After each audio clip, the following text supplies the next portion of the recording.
TVT au cœur de l'information.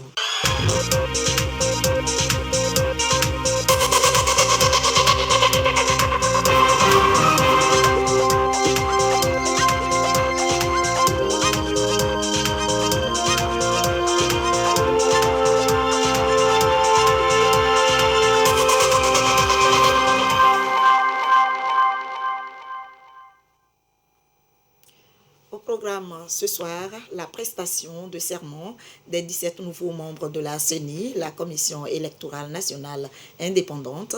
Cette cérémonie s'est déroulée ce matin au siège de la Cour constitutionnelle en présence de plusieurs hautes personnalités.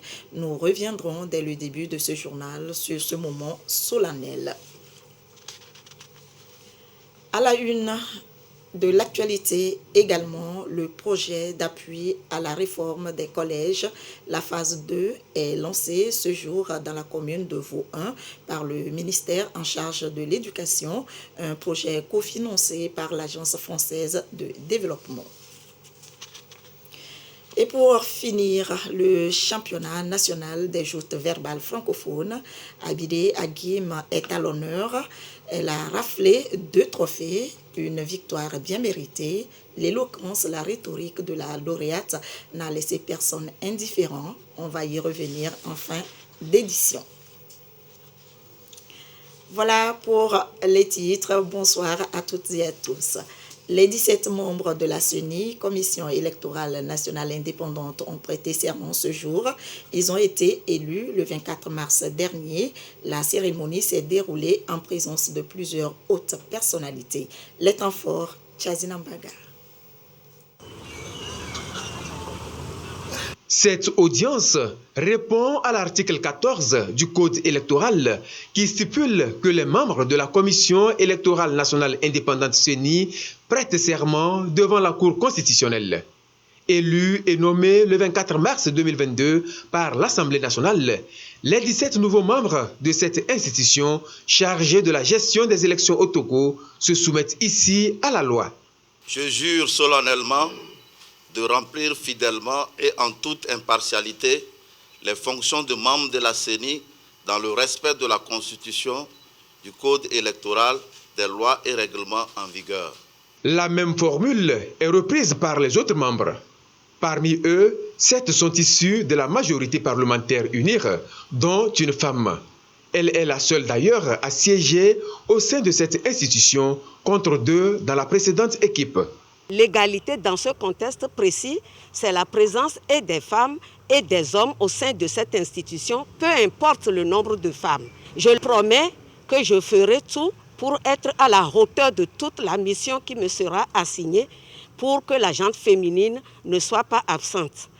L'opposition parlementaire est représentée par 4 membres, dont 2 de l'UFC, 1 du NET et 1 du PDP. L'opposition extra-parlementaire est aussi représentée par 3 membres, 1 du PSR, 1 de l'ADI et 1 de l'ANC. La société civile occupe 2 sièges et l'administration 1 siège. Je vous donne acte de votre serment et vous renvoie dans l'exercice de votre fonction. Dit qu'il en sera dressé procès verbal pour servir et valoir ce que de droit. La Cour vous félicite et déclare l'audience de ce jour levée.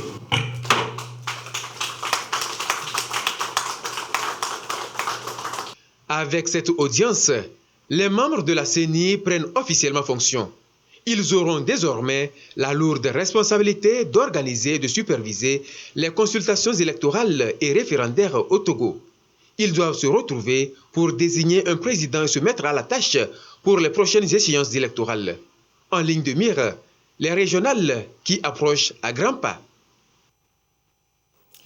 Éducation et le projet d'appui à la réforme des collèges, la phase 2 est lancée. Ce projet va contribuer en effet à l'atteinte des objectifs du plan sectoriel de l'éducation 2020-2030, en particulier ceux relatifs à l'amélioration de l'accès, de la qualité de l'enseignement, en augmentant le nombre de salles de classe.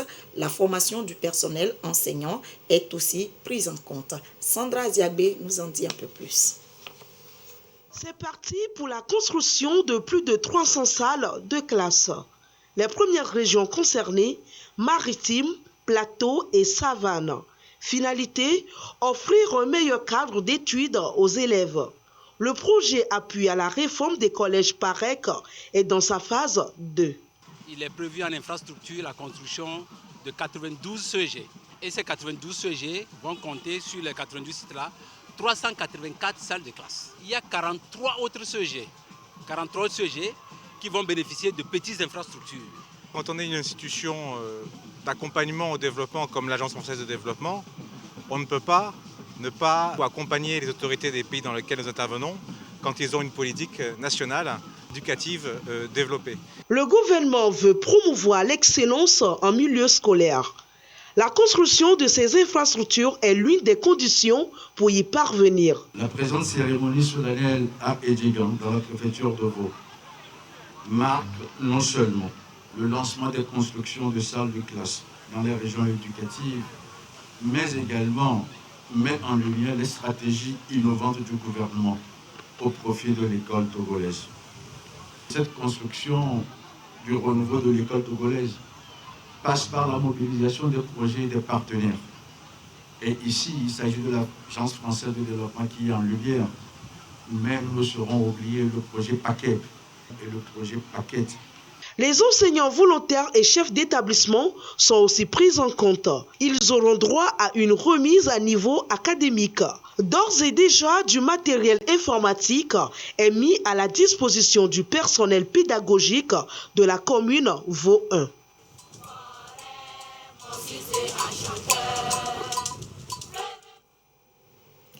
Direction région des Savanes, le ministre du désenclavement et des pistes rurales y était pour le lancement des travaux de construction de ponts dans la préfecture de Saint-Cassé.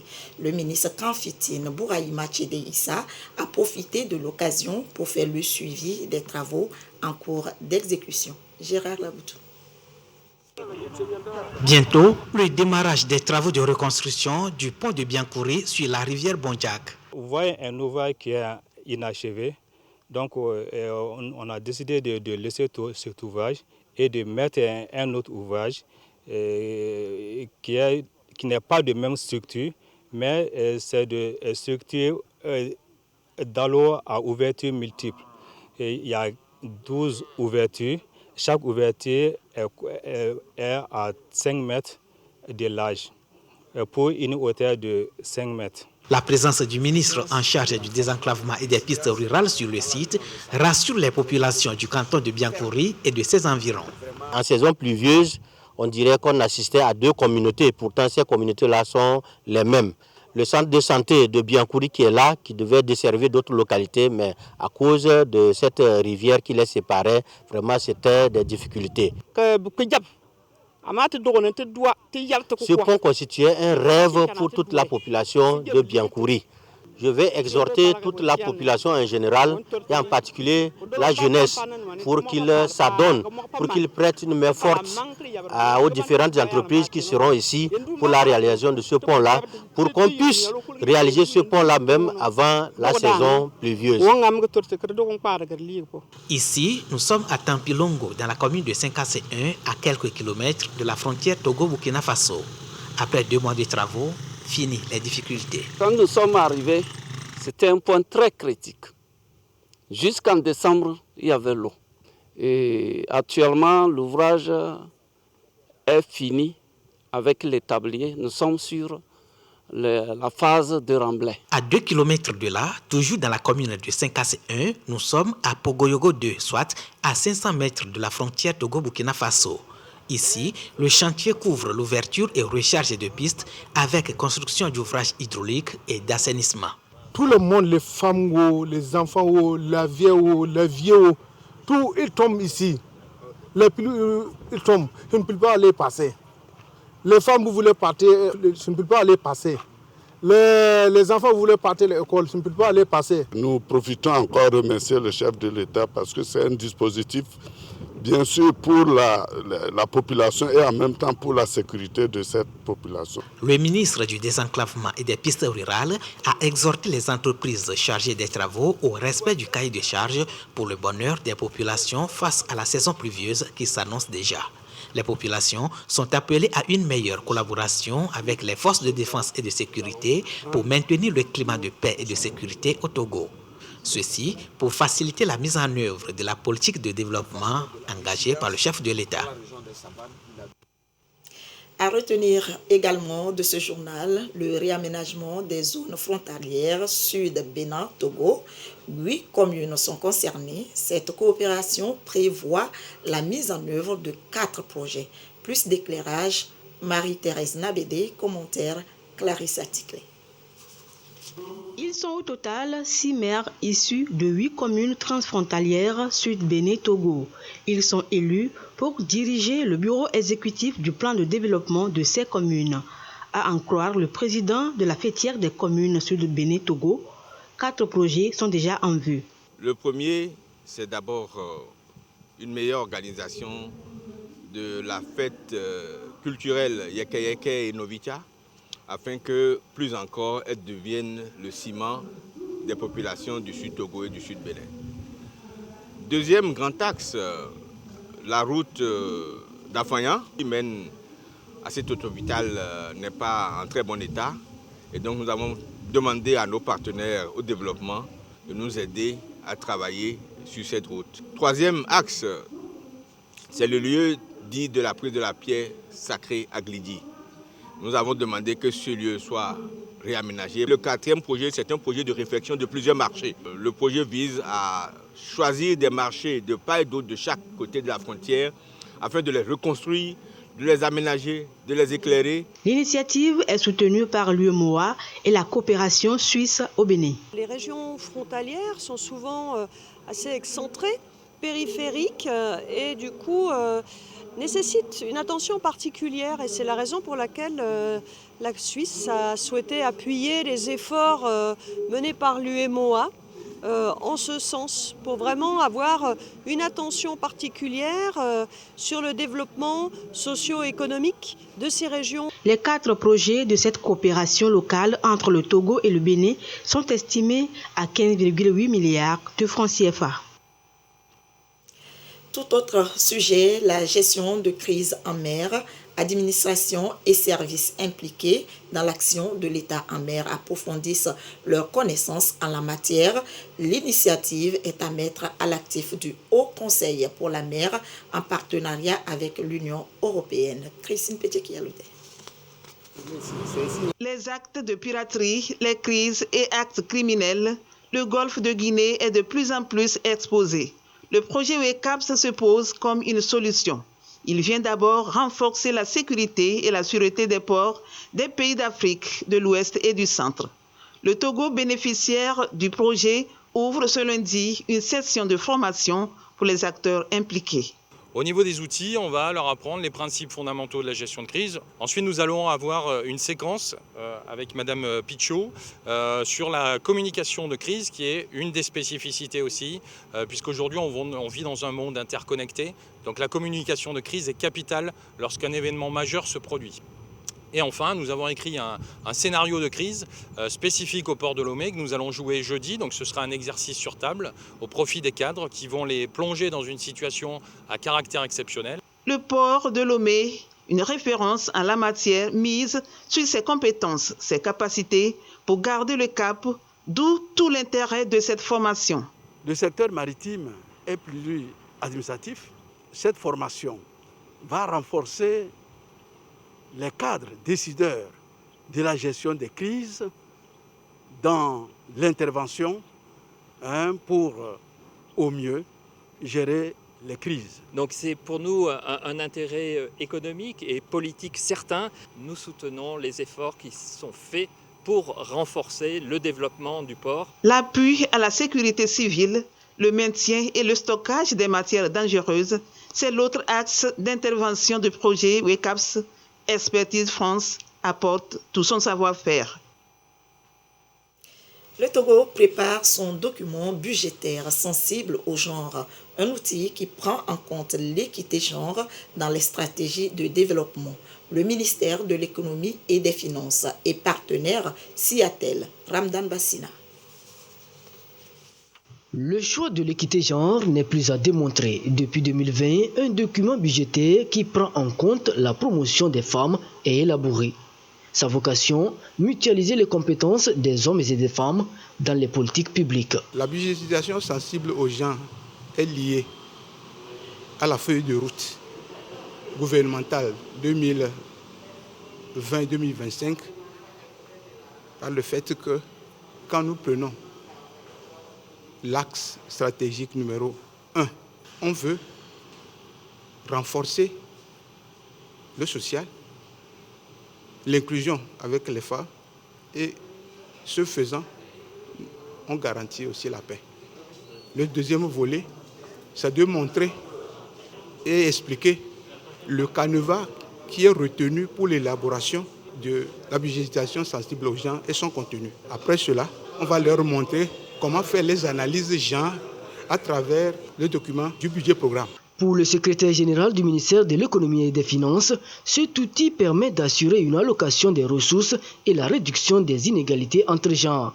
Les partenaires s'inscrivent dans le même esprit. Et nous, au niveau de la Banque mondiale, c'est aussi un thème très important pour nous, la parité. S'assurer que les femmes participent à 100% dans tout le processus économique et politique du pays, parce que c'est ça qui va amener à une croissance économique inclusive et forte et qui va permettre de réduire la pauvreté, ce qui est l'objectif de la Banque mondiale. Donc c'est vraiment un instrument et un outil important. Donc félicitations au Togo d'avoir fait ces progrès. L'année prochaine, la primature et la Cour des comptes ainsi que 2 ministères seront associés au projet. L'actualité, c'est aussi la visite du pape François à Malte, d'un refuge de migrants. Au moins 12 000 personnes étaient réunies ce dimanche pour la messe en plein air. Le souverain pontife en a profité pour aborder la guerre en Ukraine. Les personnes étaient réunies dimanche à Malte à l'occasion de la messe en plein air du pape François. Arrivé en matinée, le souverain pontife a été accueilli à Floriana, près de la capitale La Valette. Aux dernières heures de sa visite sur l'île, le pape François a visité un refuge de migrants. Il s'agissait du 2e jour de son voyage dans l'archipel méditerranéen, où les réfugiés et les migrations constituent un enjeu majeur. Le naufrage est quelque chose que des milliers d'hommes, de femmes et d'enfants ont vécu en Méditerranée ces dernières années. Malheureusement, pour beaucoup d'entre eux, cela s'est terminé en tragédie.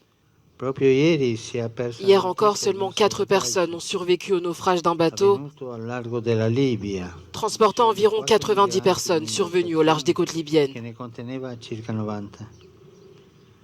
Prions pour nos frères qui ont trouvé la mort dans la mer Méditerranée. Alors que le haut-commissaire pour les réfugiés fait état de 1971 morts et disparus en Méditerranée en 2021, le pape François a exhorté l'Europe à faire preuve de compassion envers ces réfugiés qui traversent la Méditerranée depuis la Libye. Il a profité de sa visite pour se recueillir à la grotte de Saint-Paul de Rabat dimanche, l'un des principaux lieux de pèlerinage de l'île. Réfugiés en Ouganda, des Congolais hésitent à rentrer au pays. L'appréhension est grande pour ces Congolais de revivre l'enfer des affrontements entre les rebelles.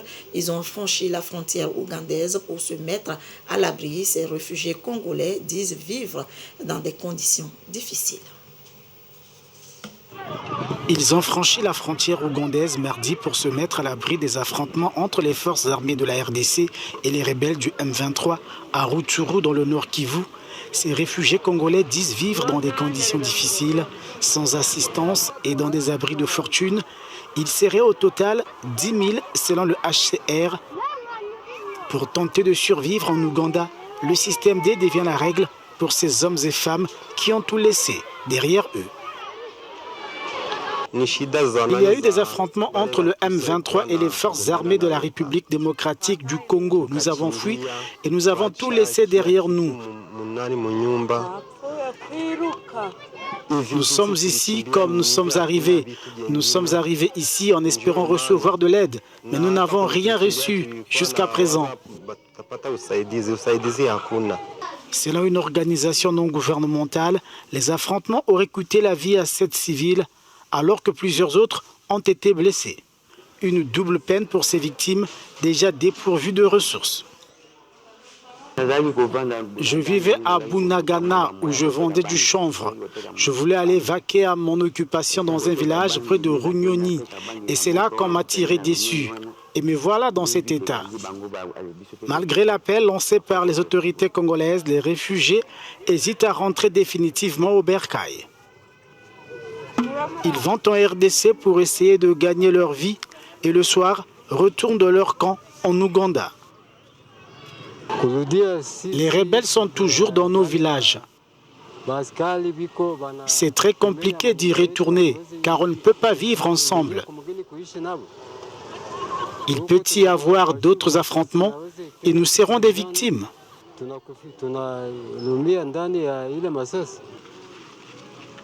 Vendredi, le M23 a mis sur la table la carte du règlement pacifique de la crise qui l'oppose au gouvernement congolais.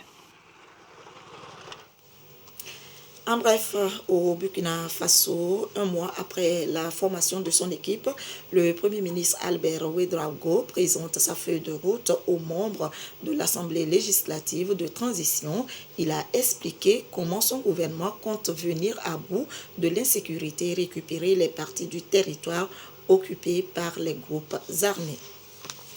À ce propos, justement, dans son adresse du vendredi dernier, le président Paul-Henri Damiba a annoncé l'ouverture de dialogue avec les groupes armés. Il s'agit, selon lui, d'actions civiles qui vont mobiliser et impliquer des acteurs importants de la vie des communautés. Les dirigeants du Soudan du Sud scellent une étape importante vers la paix. Salva Kiir et Riek Machar ont accepté de former un commandement unifié des forces armées, un accord de paix après une médiation du Soudan voisin.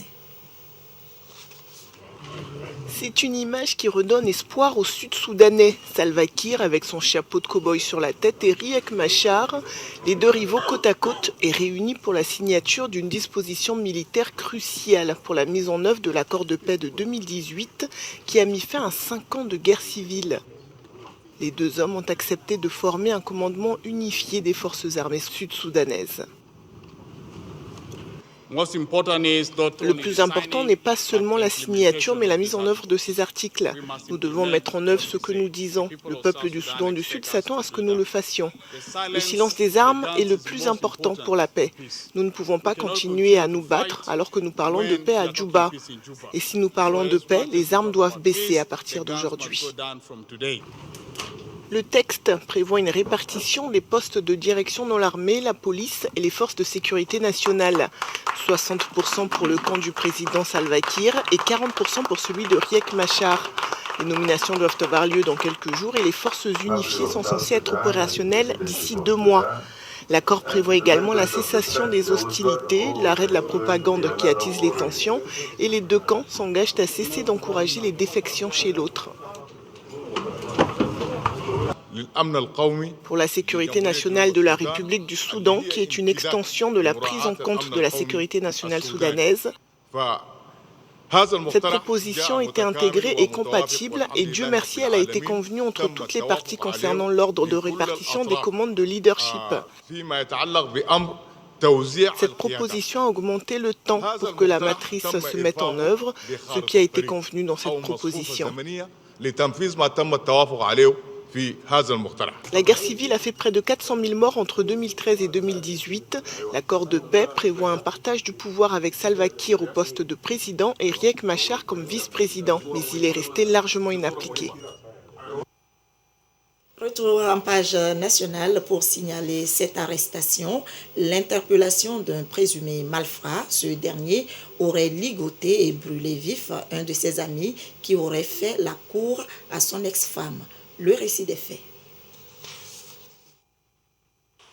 Le 9 février 2022, le corps sans vie du nommé Kokou François a été découvert brûler et ligoter les pieds et bras joints, repêchés d'une citerne d'eau agapée dans le village de Djatipo.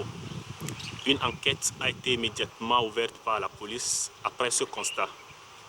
Le principal suspect de ce crime, le nommé Kossi, a réussi à prendre la fuite en direction de la Côte d'Ivoire en passant par le Ghana.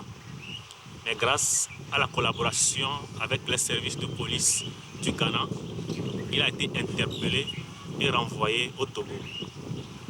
Dans son audition, il a reconnu avoir donné la mort au nommé Kokou François qu'il soupçonnait d'entretenir des relations intimes avec son ex-femme. Il explique que l'ayant aperçu la nuit du 6 février se rendre chez son ex-femme, il est allé s'apprêter et est revenu le croiser sur son chemin retour. Il l'a alors provoqué et lui a asséné des coups de matraque qui ont entraîné sa mort. Il est retourné chercher une allumette et une corde, puis est revenu brûler ses habits et l'a ligoté avec cette corde, puis l'a transporté pour aller le jeter dans une citerne d'eau d'un moulin à Djatipo. Les enquêtes ont révélé qu'il est reconnu dans le village comme une personne violente et agressive. Il sera présenté au parquet pour répondre de ses actes. C'est le lieu de rappeler à la population que nul n'a le droit de se faire justice. La police nationale saisit l'occasion pour remercier la population pour sa franche collaboration qui a permis de mettre la main sur ce suspect.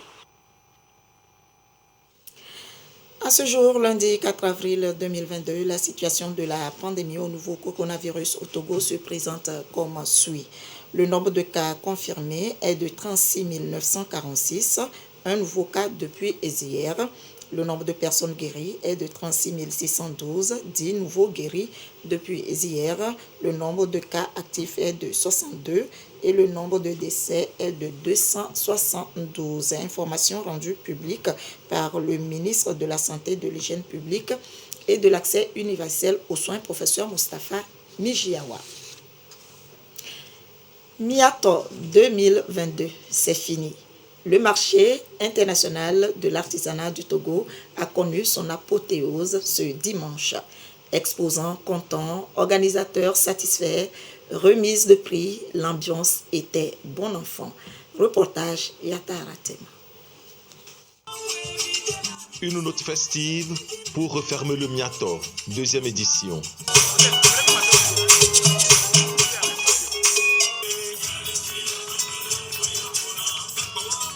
Jours de rencontres d'affaires, de partage d'expériences et de connaissances. Paris gagné pour les organisateurs. Nous avons eu pratiquement 316 stands avec plus de 330 exposants. Les 120 000 visiteurs qu'on avait prévus, on est allé au-delà. Nos artisans aujourd'hui sortent aussi regaillardis parce qu'ils ont eu des échanges et d'expériences et de partage. Le clou de la cérémonie, la remise des prix des différents concours organisés. 10 prix au total, dont 2 prix spéciaux du chef de l'État. Franchement, je n'attendais pas ce prix. Et c'est le lieu de remercier le chef de l'État. Ce prix va nous booster à atteindre nos objectifs, avoir une entreprise digne de nom. Les artisans togolais se proposent d'habiller les élèves.